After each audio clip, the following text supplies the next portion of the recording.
Thank you po, Lord. Pwede po ba tayong magbatian ng shalom sa isa't isa?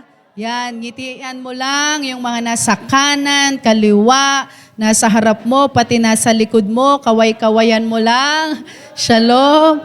Maging sa lahat ng mga naka-join sa atin online. Shalom po sa inyong lahat. Thank you po, Lord. Pwede po ba tayong lahat ay tumayong muli? Let's pray. Hallelujah. Hallelujah. Father, we honor you. We bless you, Lord God. Panginoon, narito po kami because we love you. Nasa online man o nandito po sa church, we love you, Lord God. Wala pong ibang magiging laman ng aming isipan at puso bukod doon sa dahilan na mahal po namin kayo. At gusto po namin kayong maranasan, gusto po namin magpatibay, magpalakas ng aming mga pananampalataya. That's why, Lord, we hear, Lord God. We love you, Lord God. Let your love, your wisdom, your light shine upon us, Panginoon. Mag-manifest po, Panginoon. Mangyari po ang inyong kalooban. Tunay nga po na ikaw lamang po ang Diyos. At patuloy po naming ipagmamalaki ng aming Diyos totoo sa kanyang mga pangako. Salamat po, Lord God.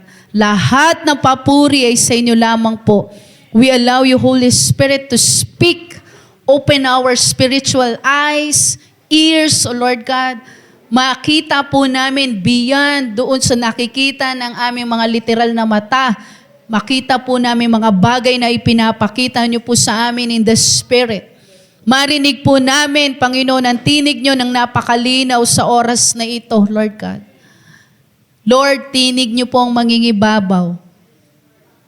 Maririnig po namin ang napakalinaw sa oras na ito. Give us a teachable heart, O Lord God, na sa lahat po ng maririnig namin, Lord, tatanggapin po namin ito ng buong puso.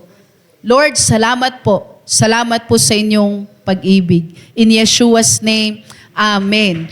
Tayo pong lahat ay makakaupo na. Thank you po, Lord. Pwede ba sabihin mo lang sa katabi mo, kapatid, nabibless ako, nandito ka ngayon. Thank you po, Lord. Nandito ka ngayon. Maging sa lahat ng mga naka-join po sa atin. Yan, maraming mga naka-join po. God bless you po. Good morning po sa inyong lahat. At shalom po sa lahat. Thank you po, Lord. Hallelujah. God is good. Alam niyo po, salamat sa Lord dahil ang ganda ng ginawa ng Panginoon nung Shabbat natin sa bahay po nila Sister Leslie at Brother Louie. Yan, naka-join sila. Thank you po, Lord. Alam niyo po, ang Lord talaga ay nangungusap. Nangungusap ang Lord. Yung bagay na hindi mo alam, pwede mong malaman, pwedeng i-reveal ng Lord sa'yo. No, nang hindi mo sinisearch, nang hindi ka nakatingin sa kapitbahay mo o kung saan-saan, pwedeng sabihin ng Lord sa'yo. Isang testimony na isinishare nga ni Pastor Jumani. Nung sinabi ko, Pastor, pwede ba nating ipag-pray yung mag-asawa, Sister Leslie at Brother Louie? Alam niyo po, ang nakuha ni Pastor Jumani, sabi ng Lord sa kanya, pinakita yung mga bangka na parang nasira, no? Pero inaayos ng Lord. At may blessing doon sa pag-ayos ng Lord. Yung restoration na iyon na ginagawa at gagawin ng Panginoon. Tapos parang naluluha si Brother Louie. Nakikita ko, namumula na yung mata niya at gustong bumagsak ng luha.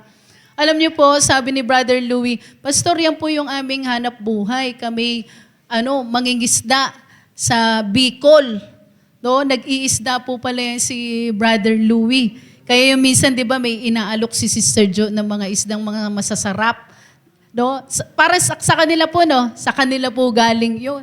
Yung mga masasarap. Yung pala, kasi si Brother Louie, no? Pag umuwi po doon, yun po yung kanilang isa sa mga po nila, hanap buhay po nila. Siya'y nangingisda. Tapos sabi ko, tignan mo naman, no? Yung bagay na hindi mo alam, nalalaman mo dahil inire-reveal sa'yo ng Holy Spirit. Inire-reveal ng Panginoon sa atin. Amen? Kaya kapatid, exercise your faith. No, yung mga bagay na hindi mo alam, pwedeng sabihin ng Lord sa'yo. Pag may nangyayari sa'yo, pwede mong i-ask ang Lord, Lord, bakit po nangyayari ito? Lord, ano po yung purpose? Ano po yung plano nyo? Bakit po nangyayari ito? Lord, sino po yung ganito? Lord, ano pong i-exercise natin magtanong sa Lord? At ako naniniwala, sasagutin ka ng Diyos. Sabi mo sa katabi mo, masanay kang magtanong sa Lord. Masanay kang magtanong sa Lord. Ang Lord sasagot. Amen. Gusto nga ng Panginoon na tayo po'y nakikipag-usap. Amen. Kasi yung communication, yan po yung way natin para doon sa ating pag-ibig, relasyon sa Lord. Kasi once na mawala yung communication natin sa Lord, pwedeng mawala yung relasyon. Amen? Kaya po, araw-araw, makipag-communicate tayo sa Holy Spirit at magugulat ka na lang. Ang daming pwedeng i-reveal ng Lord sa bawat sa atin. Now, unang slide, bukod doon sa shalom, may question po dito. How did you walk today? Paano po ba tayo lumakad? O pag sinabi po natin walk, no, it represents doon kung paano ka mamuhay. Kung paano mo ipinapamuhay, let's say, kung paano mo pinapamuhay yung pagiging Kristiyano mo. Yung pagiging anak ng Lord. How did you walk today? Eh ngayon, pag pinag-usapan ng ngayon, ang daming distraction. Tama po ba? Social media, ang daming distraction. May narinig ako, sabi niya, kasi pinag-uusapan po, kasi sa ibang bansa, binan ang cellphone sa mga schools, sa mga edad, may edad nakalimutan ko na naman. Sabi ko na yun dito No? Merong binan na hindi ka pwedeng cellphone or mag-social media, no, sa mga ganong edad. Sabi nung reporter, sabi niya, ako, pabor ako sa ganon. Sabi niya, nagkikwentuhan sila, ako, pabor ako sa ganon. Kasi ang dami ng bata ngayon, nakatutok na sa cellphone. No? Wala nang pakialam. Parang minsan, hindi na namamalayan, gutom na. Kahit hindi bata, sabi nga, kahit hindi bata, pati mga may edad, no, nakatutok sa cellphone. Instagram, YouTube, TikTok, at kung ano-ano pa po, Facebook, kung ano-ano pa. Kaya sabi niya, kaya ako, isang bagay na ginagawa ko, meron akong alarm clock, hiwalay sa cellphone ko. Yung alarm clock daw po niya ay hindi sa cellphone. Kasi pag sa cellphone, ang kanyang alarm clock, automatic, bubuksan na daw niya yung Instagram niya, bubuksan niya na agad yung messenger niya, bubuksan niya na, i-check na agad niya yung mga, lalo na pag nakita niya, ang dami nang notify, ang dami na notification sa kanya. So, nadidistract tuloy siya sa dapat niyang pag-focusan na kung saan, hindi daw niya namamalayan na parang ilang oras na ako dito, kaya minsan nalilate pa sa trabaho. Kasi nakatutok na sa cellphone. Kaya ang ginawa daw niya, na-realize niya, kailangan kong gumawa ng aksyon dahil hindi na tama itong aking ginagawa. Kasi kada gising ko umaga, cellphone agad. Check agad ng mga messages or notification na minsan dapat magpe-pray muna. Minsan dapat unahin mo mag-pray, magbasa ng Bible. Kaya lang nauuna ang cellphone. Kaya sabi niya, iibahin ko yung alarm clock ko. Hindi na cellphone. Yung tunay na alarm clock. Kasi kapag sa cellphone minsan talagang madidistract ka. So how did you walk today? Sa dami ng mga distraction ng mundo o na nilalagay ng kaaway sa atin, na ipapamuhay mo pa kaya yung pagiging Kristiyano? Napapanatili pa rin po ba natin yung kabanalan, yung katuwiran, yung standard ng Diyos na sinet sa kanyang mga anak? Kamusta po kaya tayo? Pwede ba tapikin mo lang yung katabi mo? Hindi suntukin tapikin lang No, kamusta? No, kamusta ang buhay-buhay? Kamusta ang pagiging anak ng Panginoon? No, marami ngayon sinasabi sila'y Kristiyano, pero compromise sa trabaho, sa school, sa negosyo, sa kung ano-ano pa. Pero sinasabi nila na sila'y Kristiyano. Pero kapatid, tuturuan po tayo ng Lord. Nung ako po'y nag-aas sa Panginoon, ituturo, nakuha ko ito sa tower. Sabi ng Lord sa akin, Ephesians 5. Yun lang ang binigay ng Lord. Nung pagkabukas ko, andun na yung title. Sige po, pwede niyong buksan yung inyong mga Bible o kahit sa electronic kung kayo po'y maganda, kung kayo may Bible na dala. Mayroong 3 binigay ang Lord diyan sa atin through Paul. In Ephesians chapter 5, beginning verse 1 to 21. Ang unang verse na sinabi po ng Panginoon doon, sabi, be imitators. Or pwede nating sabing, imitating God. Anong binanggit doon ng Lord? May mga nakabold dyan. Walk in love, walk in light, walk in wisdom. Pwede mo ba sabihin yan? Walk in love, walk in light, walk in wisdom. No? Gusto na Panginoon na kung saan, maging kawangis tayo ng Diyos. No? Kung ano si Lord, dapat maging ganun ka din. Kung ano karakter ng Lord, makita iyon sa mga anak ng Diyos.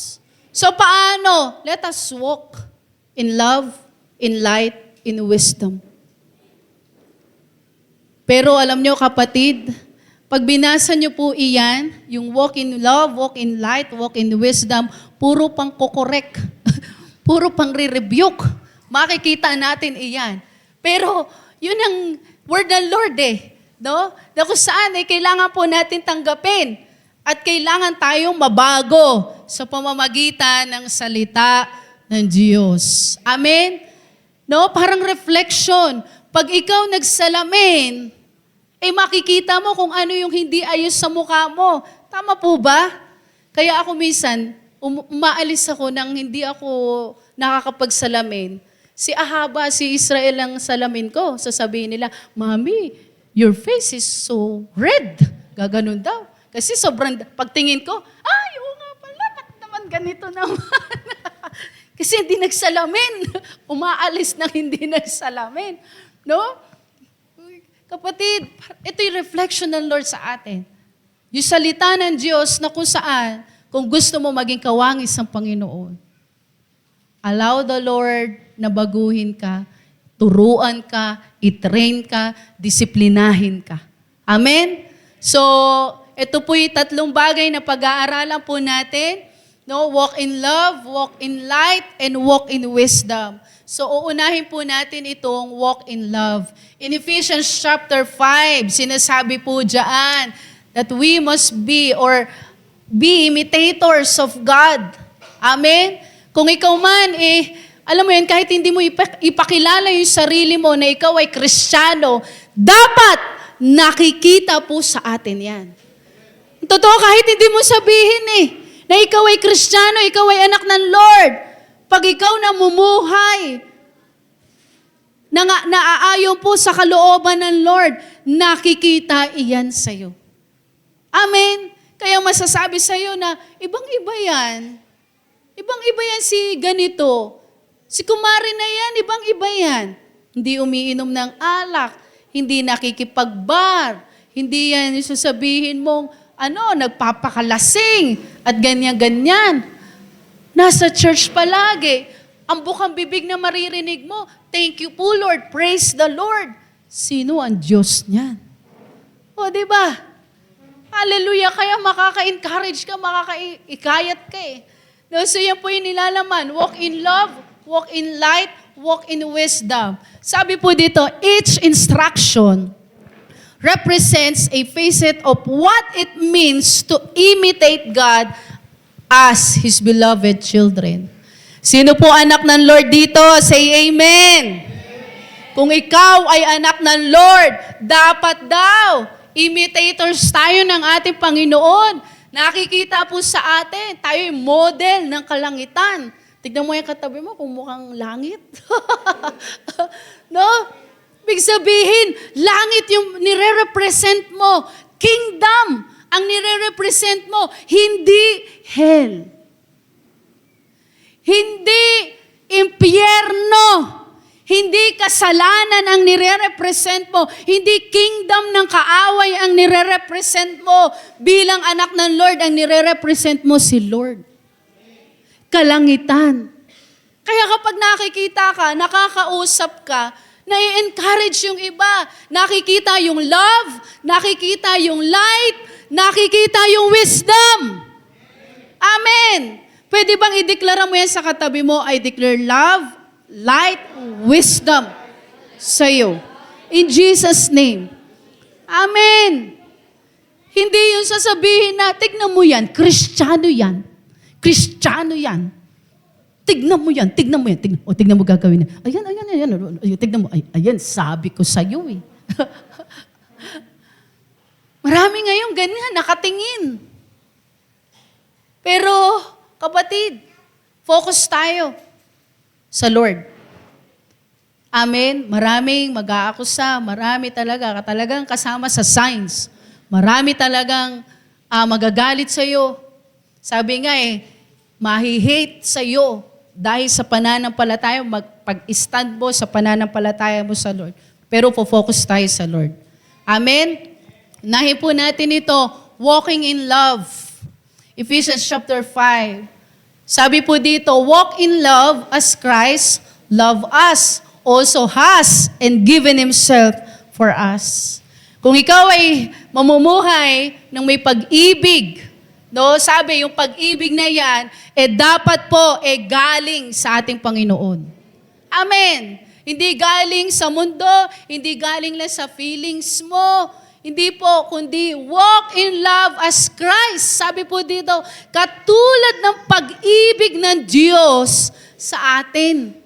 Paano tayo mag-walk in love? As Christ loved us. Tanungin kita kapatid, paano tayo inibig ng Diyos? Pastora, magpapapako na rin ako sa krus. Sige, umpisahan mo na, hindi na kita pipigilan dyan. No, paano ba tayo inibig ng Lord? Yung word na sacrifice. Alam nating lahat yan kung paano tayo inibig ng Lord. So kung tayo may mamumuhay ng may pag-ibig, sabi daw po, katulad ng pag-ibig na binigay ng Lord sa atin. Binigay niya mismo yung kanyang sarili. Kaya nga sabi sa Bible, love your neighbor as yourself. Para si Lord, inibig tayo ng Lord gaya din ng pag-ibig ng Diyos.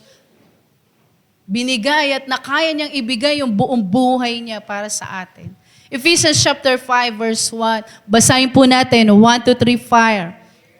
Therefore, be imitators of God as beloved children and walk in love as Christ loved us and gave Himself up for us a fragrant offering and sacrifice to God. Pwede ba sabihin mo sa katabi mo, walk in love? No? Maging lagi kang in love sa Lord. Maging lagi puno ka ng pag-ibig. Pastora, paano kung merong nang iinis? Pastora, paano kung merong galit sa amin? Pastora, paano? Grabe naman ginawa ng taong ito sa atin. Walk in love. Kasi yan ang sabi ng Lord sa atin. Hindi naman po tayo sasabihin mo, papaapi ka na lang na para kang patay na bata ba yun? Hindi po. We just need to walk in love. At paano yung love na yon? Sinabi po sa Ephesians chapter 5 verse 2, as Christ loved us. Kung paano niya binigay yung buhay niya sa atin. Tuwan-tuwa kami, yung minsan itong nakaraan na to, may mga nariringgan kami na hindi nyo po kami sinukuan. Yung alam mo yon, nararamdaman nila na kung saan hindi lang yung pag-ibig namin sa kanila, kundi yung love ng Lord na na-extend at kami daluyan lang naman, tayo lang naman ay daluyan. Pero mas nararamdaman nila yung love ng Lord. Nakikilala yung love ng Lord na yun nga ang shepherd, yun yung love ng Lord. Hindi ka talaga susukuan. Amen. That's the love of God. na kaya niyang ibigay yung buong buhay niya para sa atin. At ngayon, na naranasan mo yung love ng Lord, kapatid, yan naman yung ipamuhay natin, na dapat ma-extend naman ito sa iba. Amen? Sabi po dito, Paul begins with the command to imitate God. The Greek word for imitators, mimetai, suggests modeling one's behavior after a pattern. So kung ano siya, sinusundan mo, ganun lang. No? Kung ano siya, yun din yung gagawin mo. Kung ano nilakaran niya, yun din yung nilalakaran mo. In this case, the pattern is God's character itself. Dapat makita din ng Lord sa atin. Kung sinasabi natin na siya ang ating Diyos, siya ang ating Ama, dapat nakikita po yung character ng Lord mismo sa atin. Yung pattern, alam niyo po yun, sino po sa inyo nakaranas na ng cross-stitch, mag-cross-stitch? Di ba may mga pattern po iyan? Kahit na minsan, pag tinignan mo, parang ang gulo, parang ang hirap. Pero pag sinundan mo, ang totoo kapag sinorkat mo, wala. Magugulo ka na, mawawala ka na. Yung mata pwedeng mapunta sa tenga. Kasi hindi ka sumunod sa pattern. Naku, naranasan ko po yan. Hindi ako mahilig magtahi-tahi. Si Sister Angie yung nakikita kong ang tiyaga, ganun. Minsan magsasalita pa yun. Yung ano. May mga ganong tao. Ako wala akong tiyaga sa ganyan. Pero alam mo, nararanasan ko, mali, wala. Yung minsan, project namin, nung high school kami, yung nagagawa ng mga, ayan na, malalaman na yung edad, Teletubbies. Hindi na alam ng mga yan ngayon, Gen Z. Yun, sino sa inyo nakaranas ng mga ganon? Yung gagawa ka ng bear, o mga kung ano, si B1 at B2. Hindi na alam ng iba yan. Po? Ayun. Oo, ayan. Apron. Tapos, ganchilyo. Yung mga ganyan. Parang ngayon, wala na atang mga ganon. Kaya yung mga noon, mga marunong magtahi ngayon, noon pa merong pagtatanim, may mga ganong pang wala yung sasabihin mong hindi ka dumaan sa pagtatanim ng munggo. Noon, may gardening, may mga tahit. Noon pa sa school po namin sa Cavite, may welding, mga nagaganon noon. Kaya mga marurunong yung mga bata noon. No? Pag hindi ka sumunod dun sa pattern, pwede kang mawala. Pwedeng pumangit, pwedeng hindi umokay. Even dun sa spiritual, pag nilagay po natin. Yung word ng Panginoon, instruction ng Lord yan sa atin, direksyon ng Panginoon yan sa atin, na dapat na sinusunod po natin. Kapag hindi natin sinunod ang word ng Panginoon at hindi mo ginawang pattern iyan, pwede kang mag-fail. Pwedeng sabihin natin na, nag-success naman ako sa buhay, marami akong pera. Pero alam mo, may malaking missing pa rin sa buhay mo. Amen. Hallelujah. Kaya dapat nakikita po iyan sa atin. As beloved children, we recognize our familial relationship with God. We are of His family and we are expected to reflect His qualities. Kung tayo at sinasabi natin, meron tayong relasyon sa Lord, Ama natin ng Panginoon, dapat daw po nagre-reflect yan. Yung quality ng ating Panginoon. Sabi, expected to reflect His quality. Amen. Kaya nga po sa mga magulang, sa kanilang mga anak, wala yung sasabihin mong walang nakuha sa nanay at tatay. Bukod sa itsura. Bukod sa itsura daw. No, sa itsura nga lang si Sister Ninya, kamukha ni Brother Bobot. Yung parang pagtingin mo, paglaki mo, wala na ba akong magagawa dito? Ay, hindi, joke ha? Yung minsan, wala na ba akong magagawa? Ba't kamukha ko nanay ko? Ba't kamukha ko tatay ko? Wala ba akong magagawa? Wala eh, anak ka eh. Amen? May reflection ng quality ng magulang mo. Minsan pa, parehas kayong kaliwete. Pag sa magulang, merong kaliwete, makikita mo, minsan may anak ka, kaliwete din. Halimbawa, yung magulang, creative. Nakikita mo sa anak mo, aba, creative din ang anak ko. Pagdating sa bahay, puro painting, puro arbululoy, mga kung ano-ano. Aba, nakikita mo yung sarili mo. Puro sulat yung wall. Nakikita mo yung sarili mo.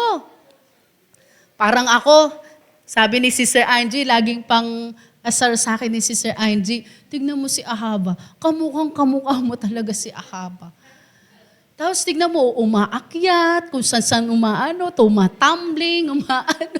Kasi kinikwento ng magulang namin, ni Mami B, ganun daw po ako. Malikot, itatali pa daw ako ni Mami B. Kasi akyat dito, uy, akyat dito, akyat doon. Naku po, eto na, nung sinundo namin si Ahaba. Ahaba, asa si Ahaba? Pagtingin ko, nakalambitin doon sa may hagdanan na ano. Sabi ko, Pastor, tignan mo naman yung anak mo, nakapalda pa yan. Nakalambitin ganun. Sabi ko, ano ba naman ito? No? Pero yun eh, nagre-reflect kasi anak mo yan. Si Sister Jo dati, kung makikita niyo po yung itsura ni Sister Jo, kamukha ni Glesa at yung katawan ni Glesa. Ang naks naman. No? Ganon si Sister Jo.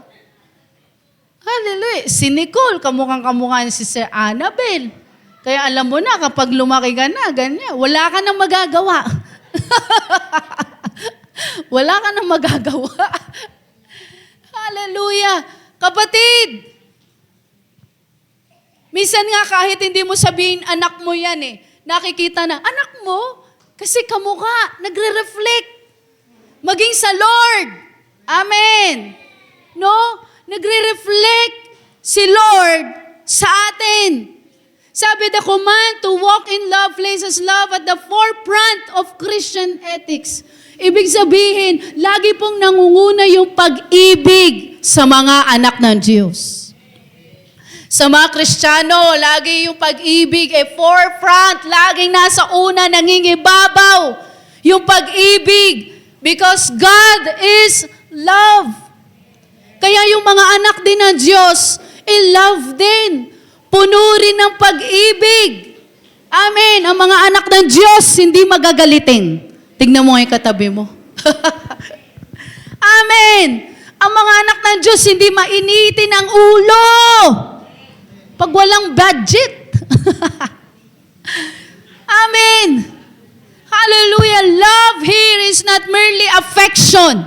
Yung sinasabi sa Ephesians 5 na walk in love, hindi lang po ito yung affection, yung basta naramdaman mo o galing sa mundo, but the agape love demonstrated by Christ.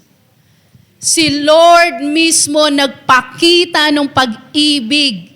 Kaya yung pag-ibig na yun yung gusto ng Lord na makita sa atin.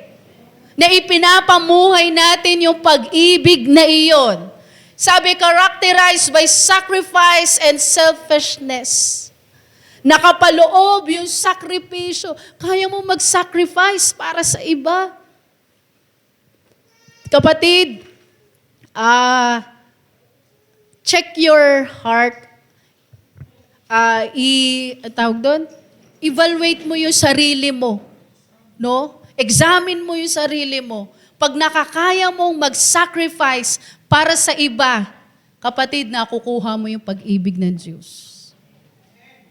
Pag nakakaya mo kahit sa pera mo, kahit sa bulsa mo, nakakaya mo i-sacrifice para sa iba, nakukuha mo yung pag-ibig ng Diyos. Kasi yun si Lord eh. Kaya niya mag-sacrifice, hindi nga lang po pera, buhay. Pag nakikita mo sarili mo, yung selfishness, parang hindi na ako. Basta makapagbigay ng glory sa Panginoon, nakakaya mo para sa kapwa mo. Kapatid, ang nakukuha mo, pag-ibig ng Diyos. Hindi lamang po yung sasabihin mo, mamimigay ka sa pulube. Hindi lamang po dyan. Amen? Nakukuha natin yung love ng Lord. Kapag nakakaya mo mag-sacrifice. Kaya nga, the greatest commandment, una, love the Lord your God. Pangalawa, love your neighbor as yourself. Wala yung sasabihin mong, the greatest commandment is number 1, love yourself. Hindi po. Pero sa mundo, yan ang sinasabi ng mundo, ibigin mo sarili mo. Basta masaya ka, basta maligaya ka, go! Ano pa yung sabi? Pag go, ano pa ibang? G! G! Hanggat wala kang naaapakan na tao, masaya ka, kahit mali na. Basta masaya siya. Igo-go pa rin niya. Hindi yan yung love na sinasabi ng Lord. Hindi yan. Amen? Yung walk in love na sinasabi ng Lord, demonstrated by Christ, yung pinakita, yung ginawa ng Lord para sa atin. Amen? Sabi, Paul points to Christ's sacrificial love as the ultimate example. Wala na pong iba. Reminding believers of Jesus' death, which was a fragrant offering. Amen? Yan yung pleasing aroma. Yung binigay, yung buhay niya. Sabi, signifying a sacrifice that fulfills God's will. Aba, sa pamamagitan po ng pag-ibig ng Diyos, pwedeng ma-fulfill yung will ng Lord.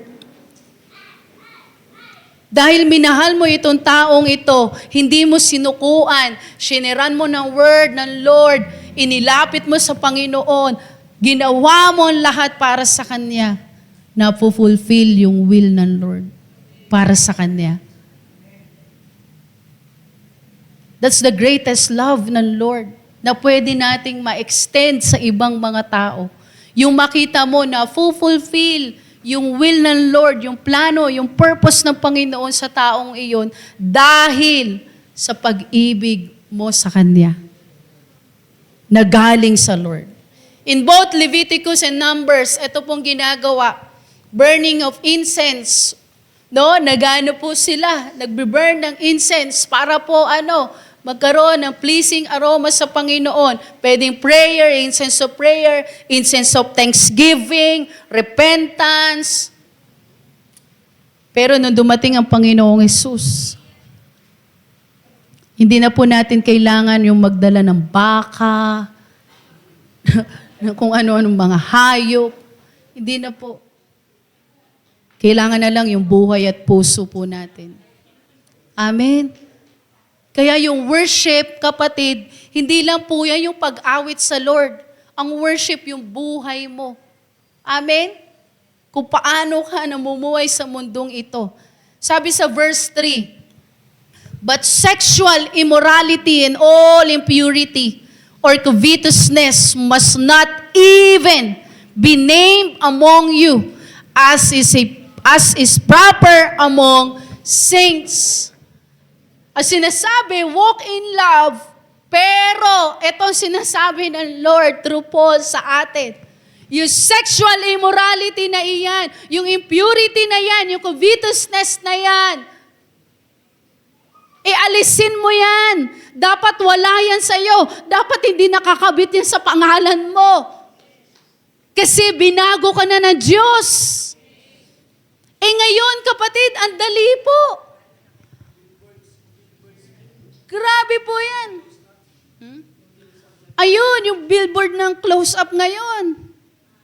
Yung pinopromote, close-up ba yun? No? Yung pinopromote. Ang tindi. Ngayon po itong sexual immorality. Grabe na po, talamak. Kahit bata. Nakakalungkot. Na ipag-pray po natin yung ating mga anak, mga nag-aaral po. Ipag-pray natin. Kasi ilang oras silang nasa school, ilang oras silang, kung sino yung pwede po nilang makasalamuha. Minabalitaan pa kami dyan sa school. Grade 4 student, may dalang condom. May dala pang isang isa pa pong tulad din na ganun. Sabi ko, ano ba naman? Ba't magdadala ng ganun? Grade 4. Ilang taon ng grade 4? Ayan, kila Israel, easy kid. Mga 9 years old. Biruin mo. Buti na lang nakita, may mga classmate na nagsumbong, di kinumpis ka at pinatawag yung magulang. At yung bata medyo malambot. Biruin mo, bakit ganun? At hindi pa natin alam kung ano pa yung nangyayari pa. Bakit? Ang dali na ngayon sa social media. Dati magbabayad ka pa. Pupunta sa mga, yung mga tawag doon? Agogo dancer. Pupunta pa sa mga, kung ano-ano mga, tawag doon? Beer house, mga ganon. Ano pa yun? Clubhouse, mga club, mga ganyan. Babayad ka pa. Ngayon sa cellphone, ang dali. Pero ito sinasabi ng Lord, walk in love. Alisin niyo yung sexual immorality, all impurity, covetousness. Yung pag-angkin mo, sobrang kadesiran mo sa isang bagay na kahit hindi sa'yo, kukunin mo. Sabi, must not even name among you. Huwag yung makita sa atin. Amen? Dapat hindi makita daw yun sa atin. Paul contrasts the sacrificial love of Christ with behaviors that violate that love. Ito, pakinggan mo. The Greek term for sexual immorality, porneia. Na ibig sabihin din po, porn. Kaya yung mga nagpo-porn, kapatid, you are under ng sexual immorality. Sabi, encompasses all forms of sexual activity outside of God's design. Kaya kapatid, ine-encourage natin yung mga nagli-live-in. Hindi po tayo dinesign ng Lord na mag-live-in. Kasi you are under sexual immorality. Sorry po, pero hindi sorry. Pero kailangan mo maunawaan iyan. Kaya ine-encourage natin, magpakasal ka. Kasi ganun dinesign ng Lord ang mag-asawa o mag-aasawa, ang lalaki at babae. Pero hanggat kayo'y hindi kasal, walang sex. Kasi pwede mo tawagin yan sexual immorality. Kasi labas yan sa design ng Diyos. Grabe naman, pastora. Grabe naman to si pastora. Kailangan nyo pong marinig yan. Kailangan natin marinig yan. It was a common issue in pagan culture. It's a common issue still today. Noon pa, ganun na yung nangyayari. Ngayon, mas tumitindi. Kaya nga po ngayon, marami na yung ayaw na magpakasal. Nariringgan niyo po ba yan sa mga artista, sa mga mga matataas na tao? Ay, okay lang. Nagmamahalan naman kami. Ay, okay lang kasi ganito naman, ganyan eh. Sa iba naman, parang andaling mag-divorce. Salamat sa Lord na dito po sa atin napakahirap. Ganun pa rin ka-sacred na iniingatan po yung marriage. Salamat sa Lord. Pero sa ibang bansa, parang wala na. Biruin mo, magpapakasal sa kapwa,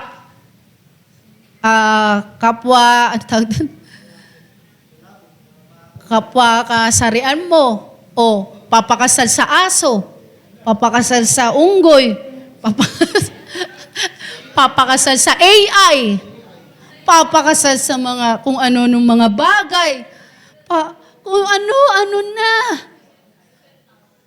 Biruin mo, kikisan yung aso, nagpakasal sa aso. Ano ba naman iyan?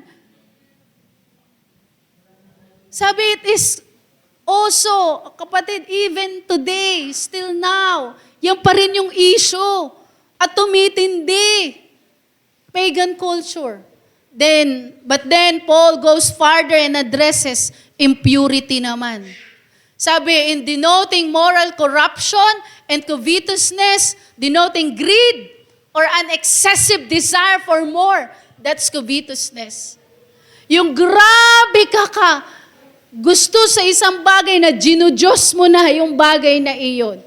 The Word of God through Paul warns us that such attitudes, makinig ka, are incompatible with the life of a saint na tinatawag.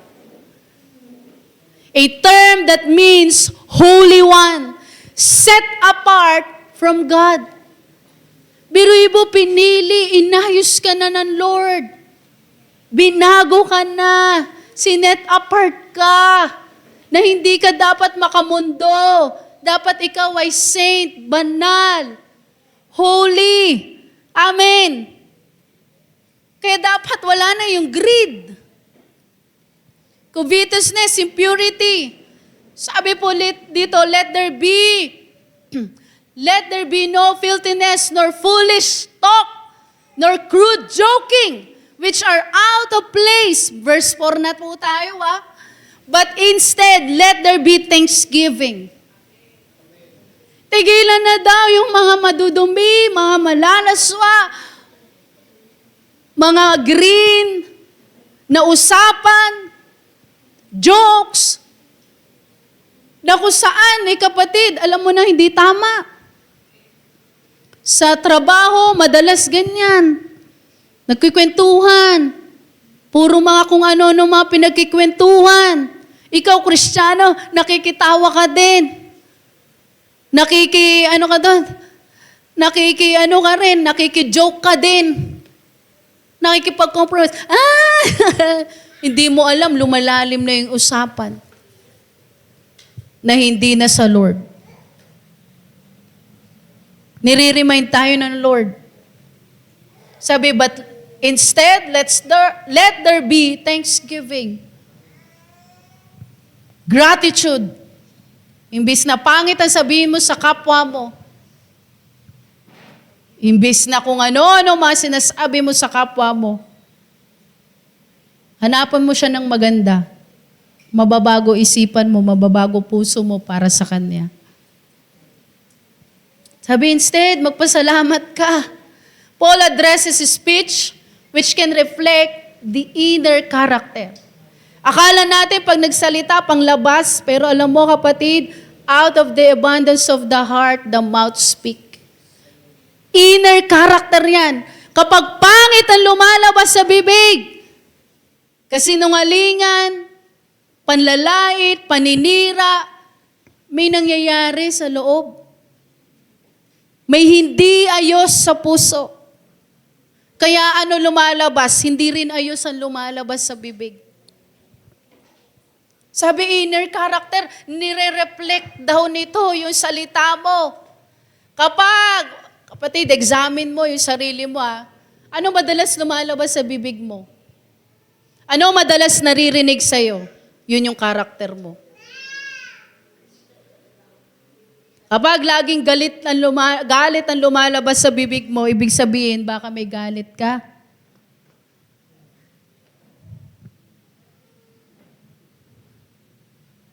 Baka may galit.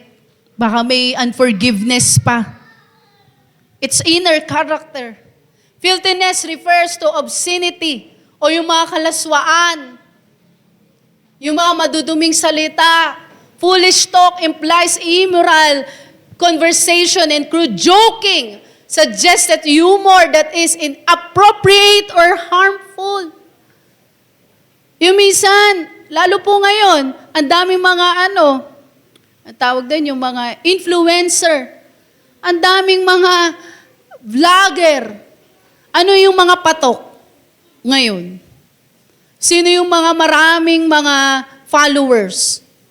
Yung malaswa yung suot, yung mga kalokohan ng ginagawa.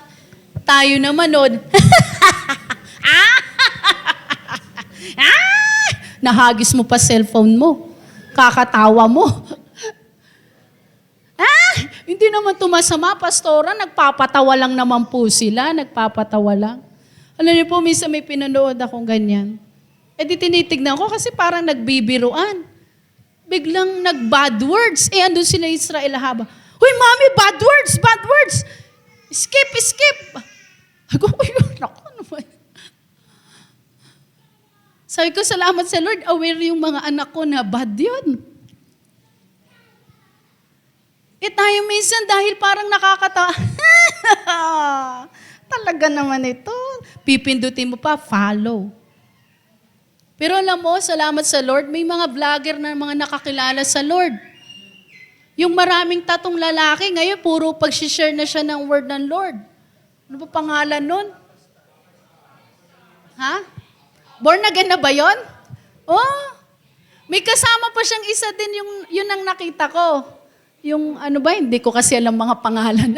Nakita ko na lang yung testimony niya. Yun daw hindi magandang laging lumalabas sa bibig, hindi daw maganda yung kanyang mga content, mga ganun daw po, mga green daw yung ganun. Pero pag tinignan mo ngayon, puro word of God na yung kanyang sinishare. No? Salamat sa Lord. Ang pinag-uusapan na, word of God. Sila, sino pa ba to? Yung mga artistang Joros. Talagang bold siya sa kanyang pananampalataya na sinasabi niya talaga, binago siya ng Lord. Pati pamilya niya na bago. Dating mga kung ano-ano mga ginagawa, lasing dito, babae dito. Pero binago ng Diyos. Nag-reflect. Amen. Ngayon parang ganyan po nangyayari. Minsan, nakikipag-compromise pa tayo. Hindi po yun will ng Lord. Sabi, none of those should be in our heart. Dapat wala daw po yan sa atin. Instead of indulging in negative speech, Paul encourages us that with a heart turned toward God, we offer our thanksgiving and express our gratitude. Imbis na pangit daw lumabas sa bibig natin, pasalamat ka pa sa Lord. Appreciate mo yung neighbor mo. Appreciate mo yung kapwa mo. In verse 5, sabi, for you may be sure of this, that everyone who is sexually immoral or impure or who is covetous, that is an idolater, has no, makinig ka, sabi sa verse 5, has no inheritance in the kingdom of Christ and God. Naku po, ang pinag-uusapan natin, walk in love. Pero may pag-warning ang Diyos sa atin. May talas yung word ng Lord sa atin. In verse 5, sinabi, has no inheritance in the kingdom of Christ and God. Yung iba pa nga ang version, you cannot enter to the kingdom of God. God warns of the serious consequences of immorality, emphasizing that those who are persist in such sins without repentance demonstrate a life incompatible with the kingdom of God. Kakatakot po. Baka akala natin church tayo ng church, attend tayo ng attend, pero may hindi ka binibitawan na pinapabitawan ng Lord sa'yo, akala mo heaven na. Biglang hindi pala. Kaya examine natin yung puso, yung buhay po natin. Hindi ko po sinasabi na perfect na tayo. Kaya nga tayo lumalapit sa Lord. Kaya nga natin inaaral ang salita ng Diyos. Kaya natin inaalam yung direksyon, instruction, yung Bible. Kasi gusto natin magpatama sa Lord. Amen? The praise will not inherit the kingdom refers to inclusion from the eternal blessing and reign of God. Pwedeng mawala sa iyo. Kasi ano daw po yun? Reserved for those who are reconciled to Him through faith in Christ. Yung blessing na dapat nasa iyo, pero dahil unrepented ka, at pinagpapatuloy yung kasalanan na ito, hindi mo nararanasan tuloy. Pwedeng hindi pa marating. Now, this warning is not directed at genuine believers who struggle with sin and seek repentance, but at those who live in unrepentant. No, hindi kasi nagre-repent. Pero alam mo kapatid, ang repentance, hindi lang yan yung sasabihin mo. Ang repentance yung hindi lang yung araw-araw, Lord, sorry po, Lord. Lord, ito na naman kasi mahal ko siya. Lord, sorry po. Lord, hindi po yan ang repentance. Tatalikuran mo yung pinapatalikuran ng Lord sa'yo. Aayawan mo talaga yung kasalanan. Amen. 1 John 3, 9-10. Basahin po natin. 1-3, fire.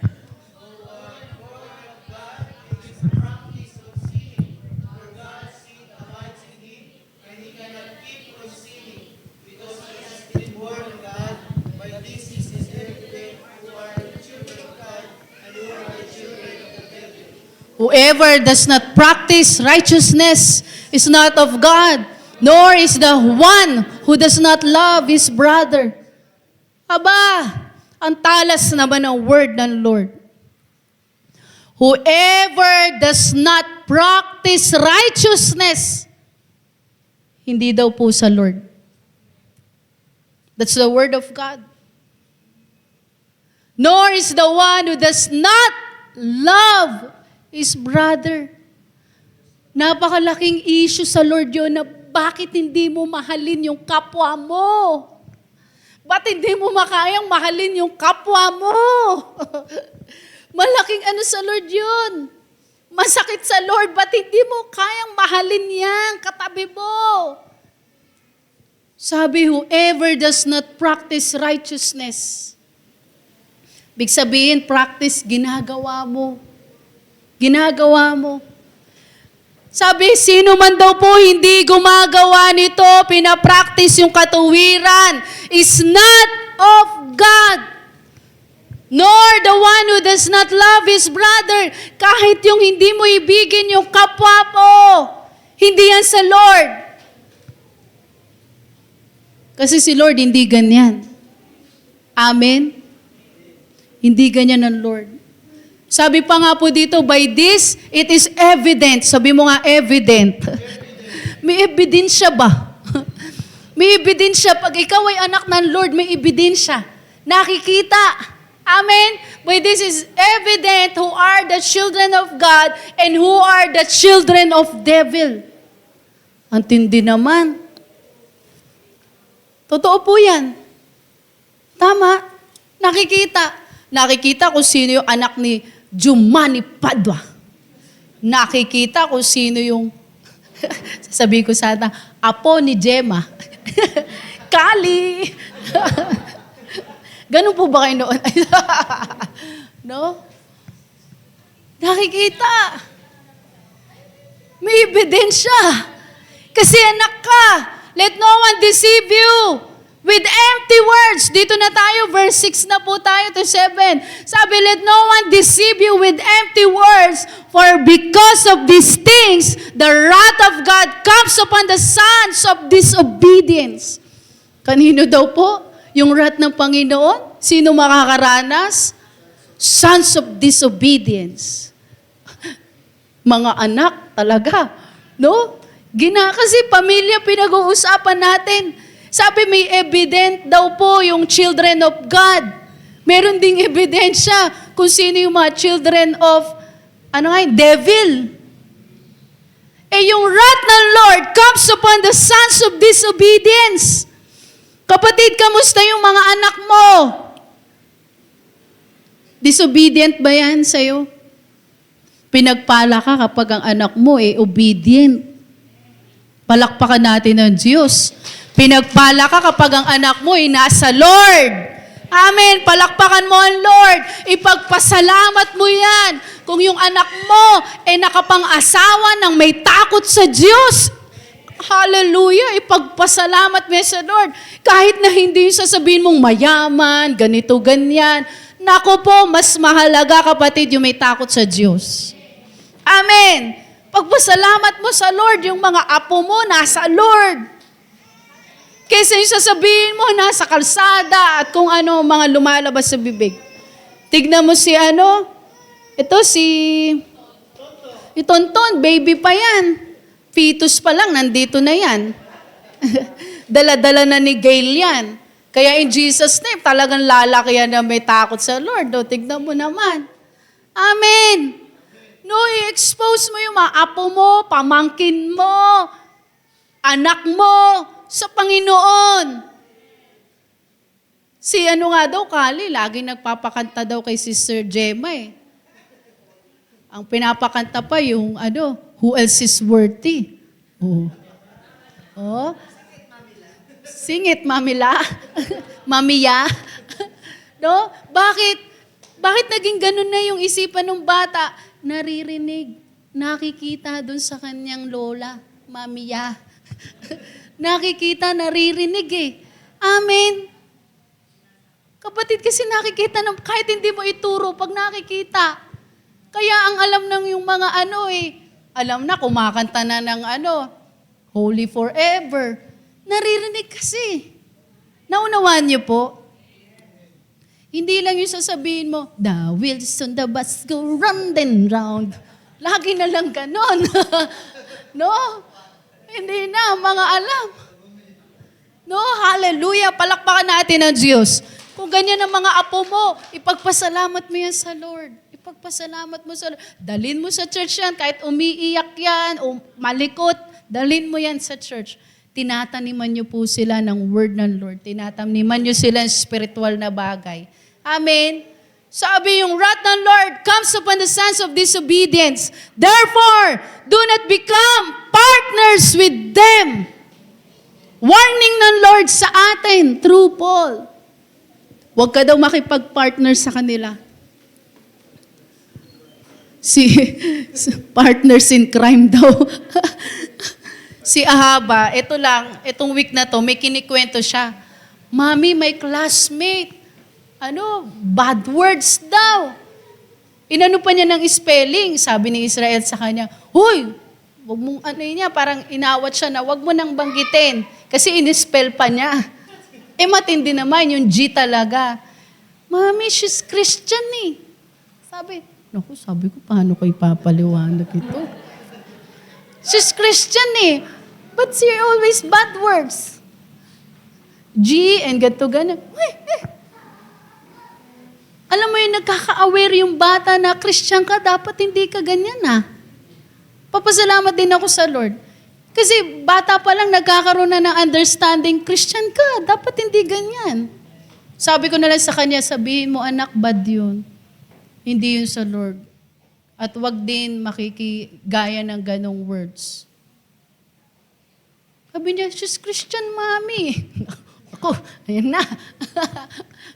Do not na lang, partners in crime. Paul warns against empty words. Alam mo po yung mga empty words, wala naman po kabuluhan. Minsan nakakasira pa. Nakakawasak ng buhay. Sabi ng Lord, winarningan tayo, huwag tayong makigaya sa kanila. Amen? Huwag nga daw pong makipag-partner Ito, warning ng Lord sa atin, yung wrath ng Lord comes upon the sons of disobedience. The enticement of the world remains a constant challenge for believers. Kapatid, nararamdaman niyo po ba yung challenge? No? Ang tindi ng challenge po dito sa mundo natin, pagdating sa pag-stand mo sa pananampalataya mo, lalo na kung ikaw nasa mundo, nandito man tayo sa mundo. Yung alam mo yun, ikaw ay nagtatrabaho, talaga may challenge. Paano ka tatayo? Paano ka titindig sa pananampalataya mo? Modern culture like that Ephesus is saturated with messages that normalize or glorify behavior contrary to God's standard.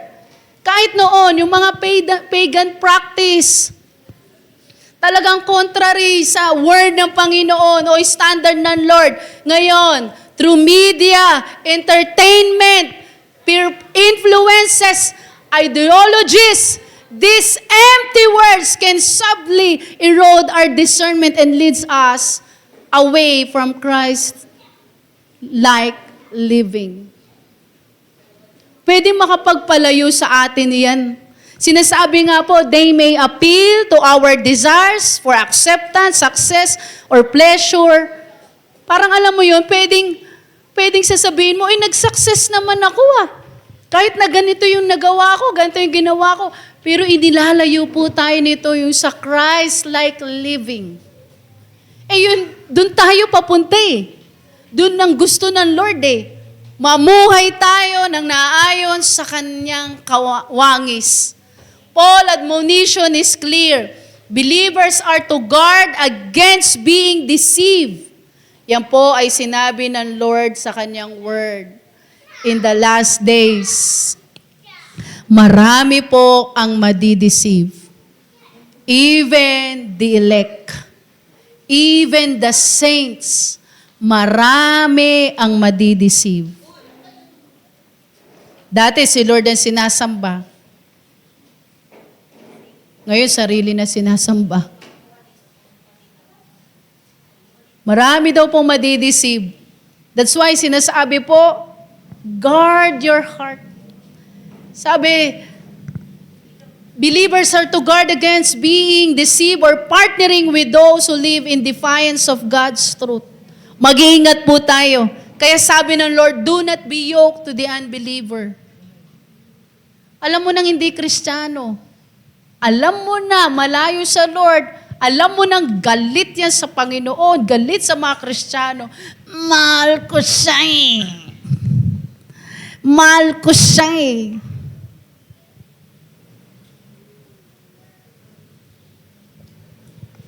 Sabi, this does not mean withdrawing entirely from the world, but rather rejecting its influence over our faith. Huwag ikaw ang maimpluwensyahan. His reminder that the wrath of God comes upon the sons of disobedience. Amen? May warning ang Lord sa atin. In light of this, Paul's command to not become partners with them is a call to vigilance in maintaining distinctiveness as follower of Christ. We are in the world, not of the world. Instead, basahin nga po natin, we are to discern cultural messages through the lens of Scripture, align our lives with God's truth, and walk in love that reflects His character. Pwede bang deklarahan mo yung katabi mo, I declare that you will walk in love that reflects God's character. Na ang nagre-reflect sa iyo ay character ng Lord.